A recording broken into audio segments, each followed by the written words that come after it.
Bonjour et bienvenue dans ce numéro de Face au Business. Nous allons partager avec vous des techniques pour construire de bons partenariats et faciliter vos demandes de financement. À côté, nous allons parler de deux événements importants en préparation. Alors pour ce faire, nous recevons sur notre plateau Madame Rebecca Soulama. Elle est la présidente du comité local d'organisation du salon d'affaires et de partage des PME. Nous sommes aussi avec M. Souleymane Drabo. Il est le directeur d'Office Afrique. Et enfin, sur notre plateau, nous sommes avec Mme Angelina Ouedraogo. Elle est promotrice du Golden Tea International. Soyez les bienvenus. Merci, Alors, madame. Sans plus tarder, vous allez nous présenter vos structures et vos activités. On va partir avec M. Drabo qui va nous présenter Office Afrique. Merci, madame. Et je vous signale que Office Afrique est un cabinet panafricain de droit malien et burkinabé qui intervient aussi bien au Burkina Faso, au Mali et dans la sous-région. Donc, Office Afrique est un cabinet qui s'est spécialisé dans le renforcement des capacités, la formation, la mise en position de stage et l'accompagnement à l'organisation des grands événements. Notamment, à l'époque, on appelait Samao, qui était l'ancienne Pourming, dont nous organisons aussi. Nous accompagnons les entrepreneurs, les demandeurs d'emploi aussi. Nous recrutons, nous plaçons et nous formons. C'est un appui global aux entreprises et aux demandes de services. Oui, notre particularité, c'est le système de package. D'accord. Merci, madame. On va revenir sur le package. Voilà. Merci beaucoup, monsieur Drabo. Alors, madame Soulama, vous êtes présidente du comité local d'organisation du Salon des PME. On va parler de cette 5e édition. Présentez-nous. Alors, merci, madame Koné. Le Salon des banques et des PME de l'UEMOA est à sa 5e édition. Et le salon est né des initiatives des trophées des banques. Et à l'issue de ces 3 éditions, on a décidé de créer un cadre de partage et d'échange avec les PME, parce que les PME ont leurs partenaires traditionnels qui sont les institutions de finances. Voilà. Donc, une amitié. Voilà. Donc, le salon est à sa 5e édition et ça se passe à Korogo cette année, 17 au 10 novembre. D'accord. Après, on va parler pourquoi le choix de Korogo. On revient avec vous. Alors, Madame Wibka, on va parler du Golden Tea International. Voilà, le Golden Tea International, c'est un événement de mode qu'on organise cette année. Voilà, le 23, qui aura lieu le 23 novembre prochain, et qui a pour thème de venir en aide aux jeunes filles malades du cancer de sein. Voilà. C'est vraiment une cause. C'est une cause noble. Merci pour cette présentation. Monsieur Drabo, on va parler un peu de votre parcours. Pourquoi vous avez choisi ce domaine, votre parcours académique et professionnel? Ok, merci madame. D'abord, pour l'histoire, j'étais enseignant au lycée technique amical Cabral, qui est un lycée de formation professionnelle, ensuite au CEPEC, et puis pas mal d'établissements d'enseignement technique privé. Et ensuite, j'ai fait la mine d'or de Poura. Et quand je suis rentré d'une compression de la mine d'or de Poura, il y a la Chambre de commerce qui a lancé un recrutement des consultants pour pouvoir les former dans des domaines divers. C'est ainsi que nous sommes 50 consultants agréés maison de l'entreprise à travers notre cabinet. Donc, nous avons été formés par l'Université d'Angers à Ouagadougou et nous sommes certifiés, ce qui nous amène à proposer nos services aux personnes physiques et morales, à tous, aux individus, aux ONG, etc. Voilà à peu près. Alors, pourquoi Office Afrique? Office Afrique, comme je venais de vous le dire, c'est un cabinet panafricain. Vous savez, nous sommes dans le cadre de l'intégration sous-régionale et toute entreprise qui se limite au Burkina Faso, il est tellement difficile d'évoluer. Il faut évoluer avec les autres pays. De façon sous-régionale. Tout à fait. Donc nous recevons des gens de la sous-région des pays de l'UEMOA et nous allons vers ces pays-là aussi. Nous réalisons des séminaires de formation dans notre centre officiel ici à Nagré. Donc c'est un cabinet qui accompagne tous ceux qui veulent dans le domaine de la formation, du placement, du recrutement et de l'apprentissage au métier et de l'organisation des grands événements comme comme elle disait, Golden Tea, et puis le salon des PME. Voilà. C'est là que je parlais du package. Oui. Voilà. Merci madame. D'accord. Voilà. Merci beaucoup. Alors, Madame Soulama, même si vous êtes déjà passée sur notre plateau, on veut encore que vous reveniez sur votre parcours. Alors, moi, Je suis juriste de formation, je suis entrepreneur et je suis membre du réseau Burkina PME-PMI. Et c'est le réseau qui organise chaque année le salon des banques. Comme je l'ai dit tantôt, c'est parti des trophées des banques. Et aujourd'hui, on a voulu associer aussi les PME pour qu'il y ait un cadre d'échange, comme sur le titre le dit, un cadre d'échange et de partage des PME et aussi de banques. Voilà. D'accord. Alors, nous aimerions savoir pourquoi vous avez choisi d'être dans ce comité, votre choix dans l'organisation de cet événement. Pourquoi? Alors, comment on appelle ça, le Burkina PME regroupe des PME. D'accord. Et vous êtes membre, au fait? Je suis membre voilà, de Burkina PME. Et nous avons voulu créer un cadre d'échange, comme je l'ai dit, pour en tout cas échanger sur les problématiques de financement des PME. Et cette année, le salon se tient à Kourougou, mais nous le faisons de façon tournante. Voilà, donc dans chaque point de l'espace UEMOA, dans chaque pays, il y a un comité local d'organisation et il y a un président voilà, d'organisation. Le président du comité local. Voilà. Sinon, le salon, c'est une initiative du secrétaire permanent qui est Herman Nagalo. Voilà, donc qui est le secrétaire permanent du salon. Et comme c'est une question d'intégration, voilà, et c'est sous-régional, donc on a mis en place des points focaux afin que l'organisation puisse bien se passer et que chaque pays, en tout cas de l'espace UEMOA, se sente concerné par les salons et met les paquets doux pour que ça soit une réussite à Kourougou. Je pense que vous êtes sur la bonne voie. Alors, Madame Wimga, on va parler de votre parcours. Alors, moi, j'ai fait informatique de gestion. Et à la suite de cela, je me suis lancée dans les affaires.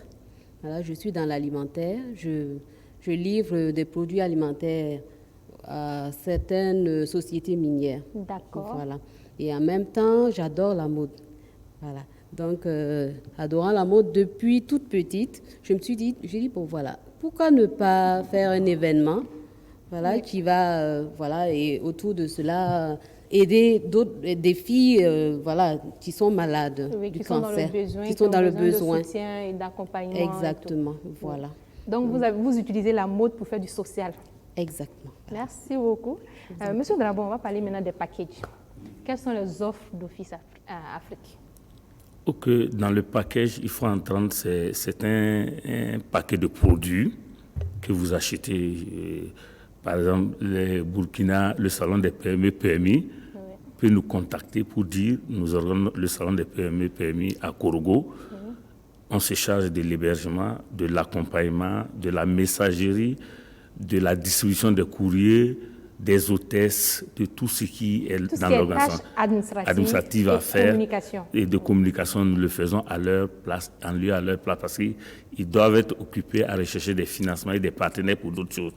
Donc nous sommes là pour le faire au service des entreprises. C'est ça le package. Et le prix, si vous venez par exemple dans notre centre de formation, vous êtes en Côte d'Ivoire, vous voulez venir vous former ici, si vous venez, on met la restauration, la formation, l'hébergement dans nos centres.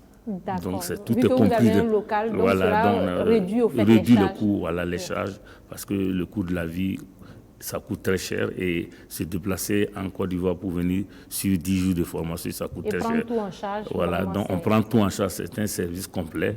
Vous avez tout, le petit déjeuner, le repas, le dîner. Si vous voulez aller danser dans un nightclub, vous êtes accompagné. Voilà, donc c'est un service complet. Tout y est. Voilà. Merci beaucoup. Voilà. Alors, Madame Soulama, pourquoi Kourougou cette année?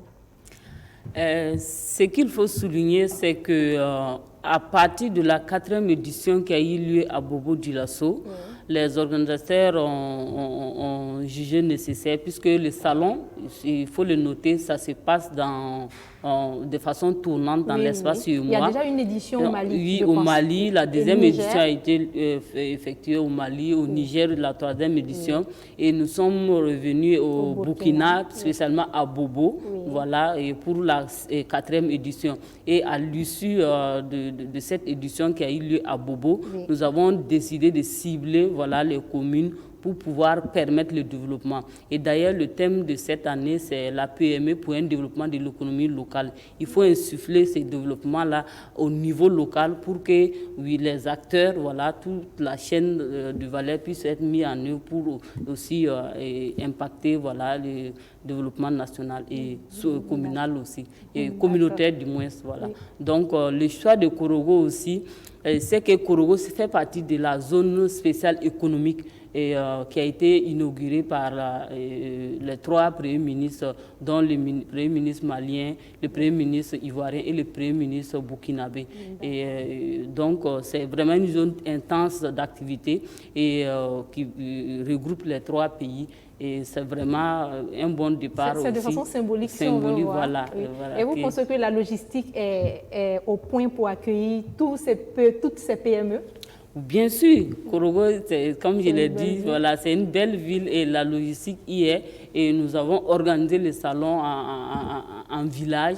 Donc nous allons, voilà, même si ce n'est pas très grand, nous allons avoir un espace où nous allons faire les conférences, oui. Un espace où nous allons faire les expositions. Oui. Voilà, et donc la logistique. Je pense que les PME que nous regardons qui hésitent encore sont décidées. Madame Wibga, on va parler du contexte et justification de cette première édition du Golden Tea International. Bon, la justification, c'est que j'ai perdu mon père parce qu'il avait un cancer de la prostate. Wow. Voilà, donc étant à l'hôpital, j'ai vu que il y avait beaucoup plus de jeunes filles malades. Voilà. Donc, beaucoup plus de jeunes filles malades et du cancer de sein. Et c'est après le décès de papa que je me suis dit, voilà, merci, qu'il repose en paix. Oui.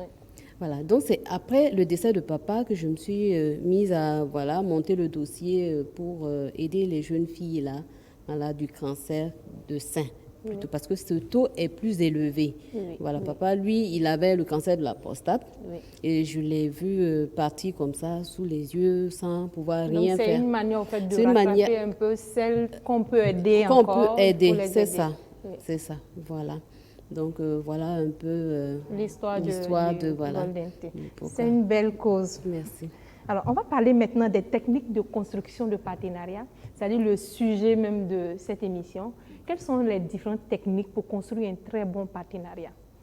Merci, madame. Donc, tout d'abord, le partenariat, c'est la relation entre 2 personnes physiques ou morales qui décident de travailler ensemble. Et autrement dit, le partenariat peut être compris comme 2 parties qui se mettent ensemble pour faire des affaires. Oui. Qui ont un intérêt commun. Oui. Et sans que l'autre ne puisse rentrer, s'ingérer dans les affaires de l'autre. Tout à fait. On peut autrement dire que le partenariat est comme le mariage. Vous savez, lorsque vous voulez vous marier, il y a des étapes. Assure. Vous découvrez votre fille, vous allez à la maison, vous sortez. Et pour aller chez elle, je pense que vous vous préparez à la maison. Oui. Le petit parfum, un peu de billets de 1000 francs. Donc le partenariat, c'est comme ça, c'est la relation entre 2 et ça se cherche et ça se construit. Oui. Donc la construction du partenariat consiste à ce que vous démarchez, comme le salon des PME le fait, oui. Ils vont vers des gens pour construire des partenariats durables. Oui. Et ce partenariat, lorsqu'il est durable, chacun doit gagner son compte. Oui. Donc les entreprises comme les banques gagnent leur compte et les organisateurs aussi gagnent leur compte, tout le monde. Et à Korogo, les communautés gagnent leur compte. Oui. C'est ça le partenariat, prendre en compte toutes les parties prenantes et que chacun puisse tirer profit de cette organisation dans le cadre d'un développement durable. Donc, c'est ça le partenariat, que chacun gagne. Mais ça se construit et il y a des étapes à atteindre. Donc, la première étape, c'est pouvoir, comment démarcher un partenaire et comment trouver un partenaire technique et financier. D'abord, le partenaire, il est d'abord technique. Oui. Il est technique parce que quand vous n'êtes pas techniquement formé, vous ne connaissez pas dans le domaine auquel vous voulez évoluer, oui. Il est difficile de tisser un partenariat. Par exemple, elle, son partenaire va se tisser avec peut-être les organisations internationales comme le PNUD et l'UNICEF. Ils doivent avoir le même langage. Oui. Donc le partenariat, c'est quelque chose qui se construit. Et dans le partenariat, il faut renforcer ses capacités sur ses points faibles pour pouvoir affronter l'autre. Et c'est tout un ensemble de comportements, de préparation, de paroles, de communication. Et de documents à rédiger. Et de documents et de préparation. Oui. On est prêt toujours pour le partenariat. Voilà. Alors, comment on se fait le montage d'un dossier pour demande de financement? Oui, pour le problème de financement est un problème mondial. Le dossier de financement, d'abord, commence par la fiche de projet. Il n'y a pas de financement sans initiative, sans idée. Oui. Donc, quand vous voulez présenter un financement, il faut avoir ce qu'on va appeler la fiche de micro-projet ou la fiche de projet qui résume en 10 points ce que vous voulez exactement. Oui. D'où est née votre idée, le contexte, où vous voulez aller, quelles sont les activités à réaliser dans le projet, qui sont vos partenaires. C'est un projet de développement économique ou social, c'est un problème social, c'est un problème de santé ou humanitaire. Donc, il faudra répondre à ces 10 questions. Après la réponse à ces 10 questions, il faudra faire la checklist des partenaires qui travaillent dans cette thématique. Ou qui sont susceptibles de vous aider. Voilà. Avant que ces partenaires interviennent, vous-même, quelle sera votre contribution? Parce que c'est très important. Ouais. Pour que je vous donne de l'argent, il faut que je dise quelle sera votre contribution. Ça peut être de l'argent, ça peut être du matériel, ça peut être un local, ça peut être un bureau, ça peut être des services que vous donnez en retour. Ouais. Donc, c'est comme ça que se construit le partenariat. D'accord. Et à la fin, vous allez laisser votre contact pour ces personnes qui veulent aller en profondeur, avoir des documents réels pour pouvoir... Donc, il n'y a pas de problème. Nous avons, chaque 3 mois, nous organisons un atelier, oui. Comme à Triwen, partenaire technique et financier. Nous organisons, les gens participent pour mettre en œuvre ce que nous disons. D'accord. Merci beaucoup, M. Dravo. Merci à vous. Alors, Mme Soulama, pour ces PME qui nous regardent, qu'est-ce qu'on va leur dire? Pourquoi ils doivent participer à cette 5e édition du Salon des banques et PME de l'UEMOA? Alors, je crois que ce que le directeur de l'office vient de dire, c'est que c'est un cadre. Nous avons créé ce cadre-là. Comment trouver un financement? Nous avons mis en place ce cadre-là. Et le Salon des banques et PME de l'UEMOA est vraiment le seul cadre dédié pour la PME et son partenaire qui est... son partenaire financier, bien sûr. Voilà. Donc, c'est pourquoi nous invitons aussi, Office, oui. À venir aussi partager, son expérience oui. au cours du salon, parce que nous réunissons tous les acteurs, oui. Que ce soit les structures d'accompagnement des PME, que ce soit les structures de financement, que ce soit les autorités, oui. Puisque à l'issue du salon, nous avons une thématique sur laquelle nous débattons et nous faisons des recommandations. Et ces recommandations permettent aux autorités de pouvoir prendre des textes pour pouvoir faciliter l'entrepreneuriat. Donc, c'est la PME qui veut participer à ces salons. Pourquoi? Parce que, comme je l'ai dit, c'est un cadre vraiment unique. Au-delà de ce que cette PME va échanger, et ses savoir-faire, cette PME va acquérir aussi des expériences d'autres, oui. Parce qu'il il faut s'ouvrir à l'extérieur. Donc, il y a ces partages d'expériences-là. Il y a aussi des villages, comme on a dit, des oui. villages dédiés où vous pouvez venir et exposer votre savoir-faire. Oui. Et nous avons aussi la soirée de récompense pour pouvoir encourager, motiver tous ces PME qui ont montré cette bonne gouvernance-là et aussi les structures de financement et aussi les autorités. Donc, nous avons cette soirée-là qui permet d'encourager. Donc, au-delà de venir partager votre savoir-faire, vous accueillez aussi des autres. Et c'est un réseautage qui est fait au cours de ces salons-là. Donc, quand M. Dravo parlait tantôt, souvent on dit qu'on a besoin de financement. Mais quel est le problème? Pourquoi les banques sont là pour financer, mais pourquoi ça ne va pas? Donc, c'est tous ces partages d'expérience que nous allons faire. Ce qu'il faut noter, c'est qu'au cours du salon, nous avons aussi des formations des managers, parce qu'il faut être formé, c'est très important. Oui. Donc, nous avons des formations que nous organisons au profit les chefs de PME, les chefs d'entreprise. Les chefs d'entreprise. Donc, voilà tout. Je pense que vous avez oublié cette belle expérience avec la caravane des PME. Bien sûr, la caravane des PME, c'est le départ même du salon des banques et des PME. Oui. Donc, c'est organisé cette année. Nous avons 4 grandes caravanes. Wow. La caravane du Burkina, oui. Où nous allons avoir les PME de Niamey, oui. Qui vont venir se rejoindre à nous. Oui. Et il faut souligner que cette caravane est parrainée par le ministère du tutelle, qui est le ministre de l'économie et de l'industrie, voilà, du commerce et de l'industrie. MCA, Voilà, comme on MCA, le dit voilà. en abrégé. Donc, il est en même temps aussi coparrain du salon. Il y a la caravane du Mali qui va regrouper les PME du Sénégal. Il y a la caravane du Bénin, voilà, qui regroupe les PME du Bénin et du Togo, et en passant par Abidjan. Et en Côte d'Ivoire, comme l'événement se tient en Côte d'Ivoire, nous avons 2 caravanes, la caravane d'Abidjan et la caravane de San Pedro, pour converger vers... voilà. Ça inspire, hein, donc, cette au cours même édition. de cette caravane-là, vous avez le résultat, parce que même ici, entre nous, nous n'avons pas, voilà, nous ne savons pas ce qui se passe. Voilà, qu'est-ce que dans voilà, d'autres contrées fait. Et ce qui est bien, c'est pour le passage à l'échelle. De façon locale, on vend. Si on veut vendre hors des frontières, il faut côtoyer ces personnes-là, et voir leur goût, leur sensibilité, et voir comment on peut adapter nos produits pour pouvoir attirer plus de clientèle à l'extérieur. Et connaître aussi d'autres PME qui sont dans le domaine. Ce que M. Drabo est venu dire, peut-être, si c'est des partenariats, il y a des PME qui sont dans le domaine, dans le besoin qui ne savent pas. Donc, ce sont ces échanges que nous aurons au cours de notre traversée avec la caravane des PME. Super. Voilà. L'annonce, elle est bien faite. Alors, Madame Wibga, vous êtes à votre première édition. Parlez-nous des différents besoins que vous avez actuellement. Bon, la liste est toujours ouverte. Oui. pour les informations. Voilà, c'est ça. Pour les partenaires. Donc, les partenaires, s'il vous plaît, venez. Et puis, il y a aussi... J'espère que vous avez mentionné les partenaires que M. Drabo a donné comme exemple pour votre cause. Oui. OK. Et donc, en même temps, après l'émission, je pense que je vais ça va continuer. OK. C'est bien. OK. Et on va détailler les besoins. Oui. Voilà, donc les besoins, c'est déjà de trouver beaucoup plus de partenaires parce que, bon, vous savez qu'un tel événement, on ne peut pas le réaliser avec tout à fait les propres moyens. Oui, voilà, donc j'ai vraiment besoin de partenaires, de sponsors, voilà. Est-ce que vous avez des packages pour faciliter la tâche aux personnes qui veulent vous accompagner? Comme M. Drabo l'a dit, c'est-à-dire pour demander le financement, il faut vraiment être prêt, savoir ce qu'on veut. Est-ce que vous êtes arrivé à ce stade-là, à mettre en place des packages d'accompagnement? Oh, si. Et vous avez combien de packages? Vous pouvez nous définir? On ne sait jamais. Durant l'émission, peut-être qu'il y a des personnes qui pourront regarder. Et voilà. De quoi on a besoin? Oui. Voilà, donc on a besoin de publicité, voilà, beaucoup plus de publicité.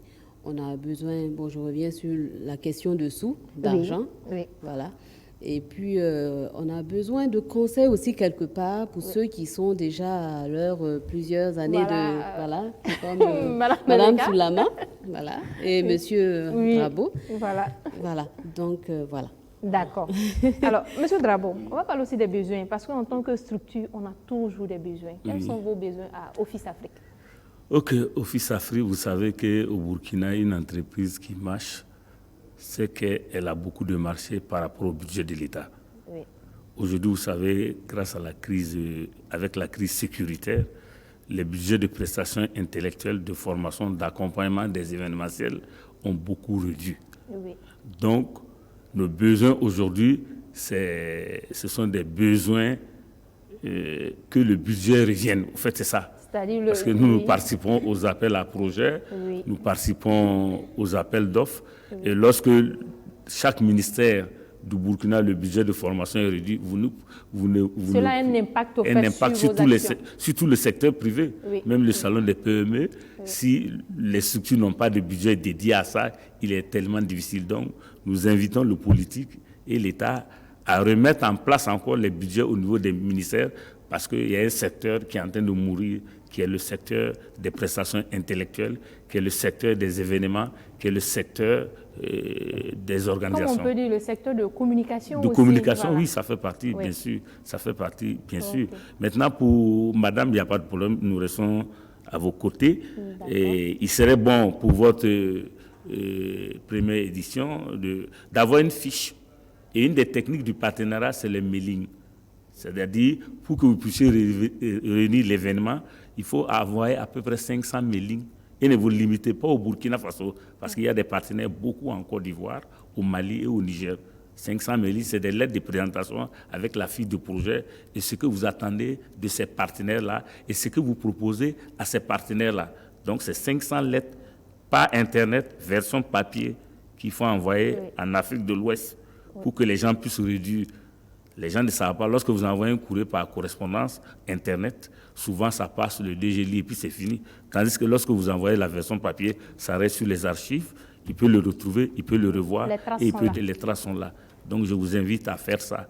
Voilà. Et dans ce mailing que vous allez donner de gauche à droite, la communication, il faut donner un peu partout pour que les gens sachent ce que vous faites. Même si vous dites rien, la première édition, la deuxième édition, ça va prendre corps. Exactement. Voilà. Les débuts tout sont ça fait difficiles, partie, oui. Ce sont des outils du partenariat, se faire connaître et faire connaître ce que vous faites, même en communication. C'est important. Voilà. Merci beaucoup pour ce conseil. Je vous voyais le sourire sur le visage, donc je pense que... Alors, Madame Soulama, même si vous êtes à la 5e édition, on va parler de vos besoins, parce que c'est important. Oui. Alors, le salon a travaillé à ce que la PME, comme c'est un événement pour la PME, que la PME elle-même puisse s'approprier de ces salons-là. Donc, en fonction des ressources qui sont disponibles, nous essayons de réduire le coût des participations pour permettre à la PME de prendre part. Donc nous avons aussi le dossier de sponsoring, le sponsoring que nous avons mis en place. Et nous avons aussi les grandes entreprises qui peuvent accompagner les salons, puisque les solutions qu'elles ont aussi, c'est à l'adresse aussi des PME. Et cette année, nous avons lancé ce qu'on appelle l'appel à parrainage de PME. Parce que les structures d'accompagnement de PME, que ce soit les structures de financement ou bien d'autres types d'accompagnement. Ou des incubateurs. Voilà.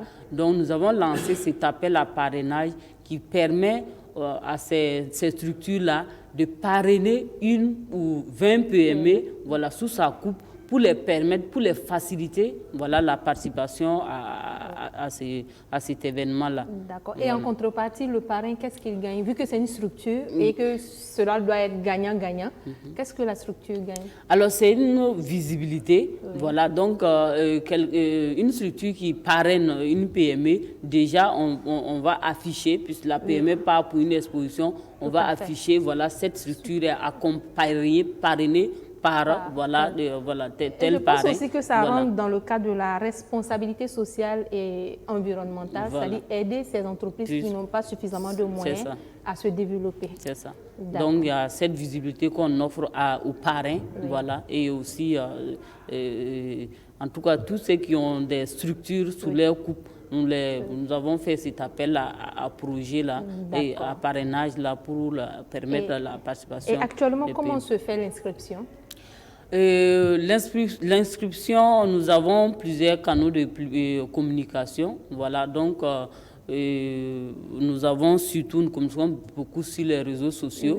Voilà. Aujourd'hui, nous savons qu'il y a plus de 2 millions de personnes qui se connectent par jour sur les réseaux sociaux, plus spécialement sur Facebook. Donc, c'est vraiment un canal de communication. Donc, nous avons mis en place une fiche d'inscription dynamique que nous envoyons aux intéressés.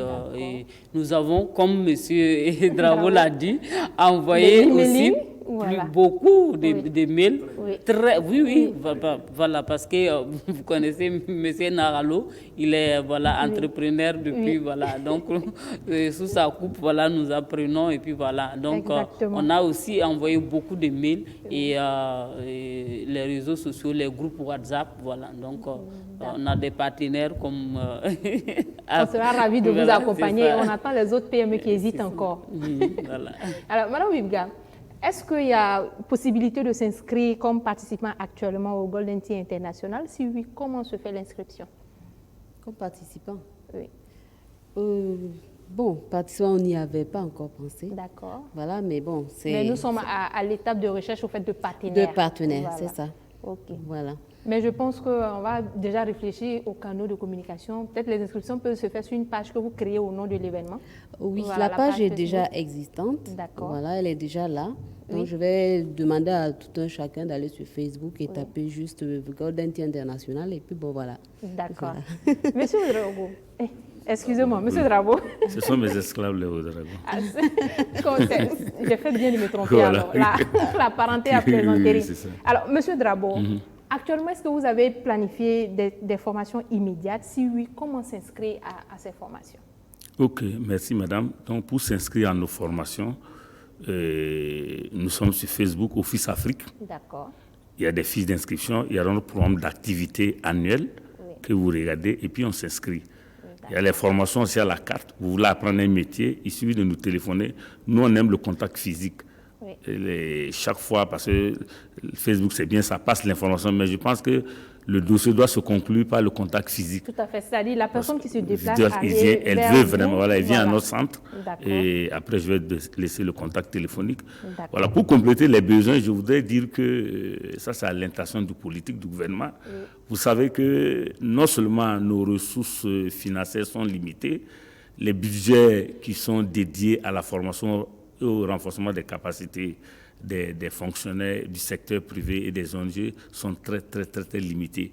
Et de plus, où il en existe, ces personnes ne passent pas par les bureaux privés locaux, envoient leur personnel directement en Algérie, en France, ça coûte très cher. C'est le Burkina qui perd. Alors que je ne suis pas contre que quelqu'un aille se former en Algérie ou au Maroc, mais il faut toujours passer par un cabinet burkinabé, une structure sur place, pour que les impôts gagnent. Sinon, ce sont des délits. Et je pense même qu'il y a des cabinets qui sont burkinabés, mais qui ont des représentants dans ces différents pays. Voilà, ça, c'est donc, si ces entreprises peuvent passer par la base au Burkina, et puis on les recommande, voilà. Ceux qui le font, c'est déjà bon, parce que c'est le Burkina qui profite, c'est les impôts qui profitent. Mais envoyer des gens à aller faire des formations en France à 50, 20 millions, aujourd'hui, nous avons toutes les compétences. On peut le faire dans la sous-région. Avec la globalisation, les compétences, et les formatiques, le TIC, si vous ne passez pas par un bureau local et vous envoyez l'argent là-bas, si c'est quelqu'un qui n'est pas sérieux, vous arrivez en France, il y a eu beaucoup de cas où il a pris l'argent, ils n'ont pas vu le cabinet de formation. Donc ça arrive souvent. Donc j'invite le politique à regarder les PME sur place pour que l'argent reste ici. Et ces PME vont contacter leurs homologues de l'Europe afin que... C'est comme ça que ça se passe. Quand vous allez en France, vous voulez avoir des gens, vous passez par les autres centres de formation.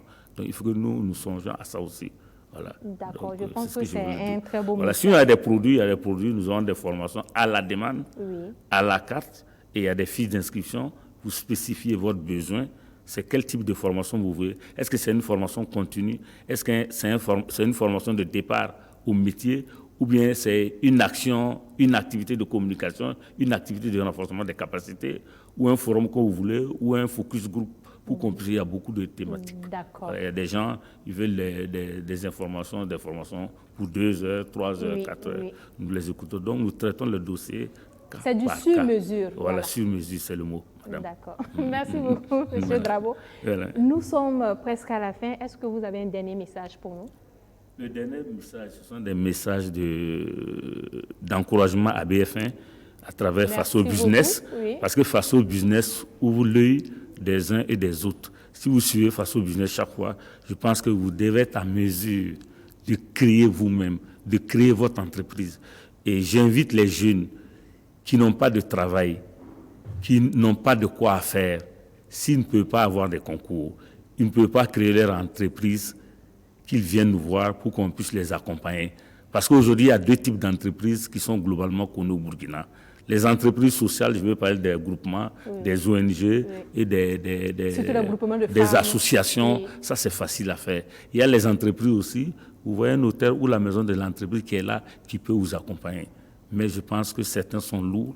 Ils ne veulent pas se déplacer, venir vers les cabinets. Ils ne veulent pas se déplacer vers la maison de l'entreprise. Ils ne veulent pas aller voir ce qui se passe au forum des PME, PMI. Parce que tout ça, c'est des cadres, ce sont des opportunités. Et je pense que Korogo, c'est des opportunités, c'est un déclic. Tant que vous ne sortez pas pour aller voir de vos yeux, il est difficile pour vous. Il y a des success stories que vous pourrez imiter à Korogo. Donc, j'invite les gens à sortir. C'est en sortant qu'on peut avoir beaucoup de nouvelles. Et James Brown, c'est un écrivain et c'est un musicien américain que vous connaissez. Il dit, les seules choses que la vie peut vous donner sont celles que vous irez chercher vous-même. Je vous remercie, madame. Merci beaucoup pour ce mot de fin. Merci à vous. On adore vraiment. Alors, madame Soulama, votre mot de fin? Alors, je voulais signifier que cette 5e édition qui se tient à Korogo sous le thème La PME pour un développement de l'économie locale se tient sous le patronage du Premier ministre de la Côte d'Ivoire, le copatronage du Premier ministre du Burkina, et le parrainage du ministre ivoirien des PME, le coparrainage du ministre du Commerce, et aussi nous avons la présidence de la commission de l'UEMOA. Et ce sont des structures des autorités que nous remercions pour leur accompagnement, et aussi notre ministère de tutelle qui est le ministère du Commerce à travers la FEPME, voilà, l'agence très dynamique voilà, qui accompagne les PME. Voilà, donc en train de mobiliser les PME, voilà, pour que les PME du Burkina puissent participer massivement à cette 5e édition. Aussi, je suis point focal Burkina. Je tiens à encourager tous les points focaux de l'espace UEMOA, de la Côte d'Ivoire, du Bénin, du Mali, du Sénégal, du Niger, du Togo. Voilà. Et aussi encourager aussi le secrétaire permanent, Herman Nakalo, qui est en train de mettre les bouchées doubles, voilà, dans son combat, voilà, et inviter toutes les PME à faire de cet événement leur événement. Parce que, comme on l'a dit, on apprend beaucoup. C'est un salon vraiment de partage, de réseautage, du donner et du recevoir. Exactement. Voilà. Merci. Madame Wibga, votre dernier message? Mon dernier message, c'est de toujours demander aux partenaires de ne pas nous oublier, de toujours, voilà, la liste est ouverte. Vous pouvez toujours venir vous inscrire pour nous aider afin qu'on puisse venir en aide à ces jeunes filles malades-là. Et en même temps, je voulais demander aux parents aussi de faire dépister les jeunes filles. Très tôt, parce que quand c'est vite connu, c'est facile à traiter. C'est ça, voilà, donc très tôt. Et puis bon, ça va mieux se passer quoi, quand c'est comme ça. Et vraiment, merci. Un contact? C'est le 70 72 45 45. Voilà, vous pouvez nous joindre dessus au cas où. Voilà, on vous attend. Monsieur Draboy, un contact. Ok, c'est le 00226 25 45 83 85. Je reprends. Oui. 25 45 83 85. D'accord, merci pour le plus 226. Madame Soulamé, un contact. Alors, moi, en tant que membre président du comité local, j'ai donné tout simplement mon numéro qui est très facile à retenir. Les 226 70 33 62 33, c'est en même temps mon WhatsApp. Donc ceux qui me contactent, voilà, je les envoie les fiches d'inscription, et puis s'il y a des questions, des difficultés, on les remplit ensemble. D'accord. Alors merci beaucoup à vous pour votre participation. Nous, on vous souhaite plein succès dans votre activité, parce que quand ça va chez vous, le climat des affaires se porte bien, l'État se porte bien parce qu'on paye bien les impôts, et puis tout le monde y gagne. Merci à vous, chers téléspectateurs, de nous avoir suivis. Merci à toute l'équipe de production et à très bientôt pour un autre Face au business. D'ici là, portez-vous bien.